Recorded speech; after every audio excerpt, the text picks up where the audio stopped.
आणि आम्हाला 15 वर्षानंतर जवळपास या हॉस्पिटल मातोश्री हॉस्पिटलमुळे आम्हाला आमच्या घरामध्ये काहीतरी बाळ जन्माला आलंय. आम्ही 15 वर्षापासून हे लहान बाळाचे म्हणजे स्वर आमच्या कानात पडले नव्हते. हे प्रयत्न केला होता, 4-5 वेळेस आमचा फेल गेला, पण 6व्या वेळेस एकदा पॉझिटिव्ह निघाला होता. पॉझिटिव्ह निघाल्यानंतर ते ट्रीटमेंट केलं असतं 4-5 महिन्याचं बाळ आमचं इथं खराब गेलं होतं, मग मिसकॅरेज करायचं काम पडलं मला.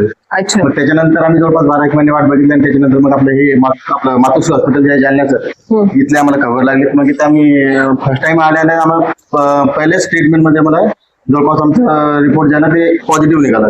पॉझिटिव्ह निघाल्यानंतर त्याच्यानंतर आमचे जो रिपोर्ट आहे ना ते ट्विन्स निघाले. ट्विन्स निघाल्यानंतर जवळपास 8 महिन्यानंतर आज आमच्या जुळे मुलं आहेत, एक मुलगी आणि एक मुलगा झाले. एकाचं वजन आहे जवळपास 2 किलो आणि एकाचं जवळपास 1500 ग्राम पर्यंत आहे. डिलिव्हरी आपले आईचे बीपी जे ना त्या बीपी जास्त झाला होता, त्याच्यामुळे ते इमर्जन्सी मध्ये डिलिव्हरी करण्याचं काम पडलं. पण तरी पण आमच्या बाळाची तब्येत छान आहे. बरं, तुम्ही पण एक आता म्हणजे मेडिकल क्षेत्रात काम करता, तर तुम्हाला कसं वाटलं दवाखाना?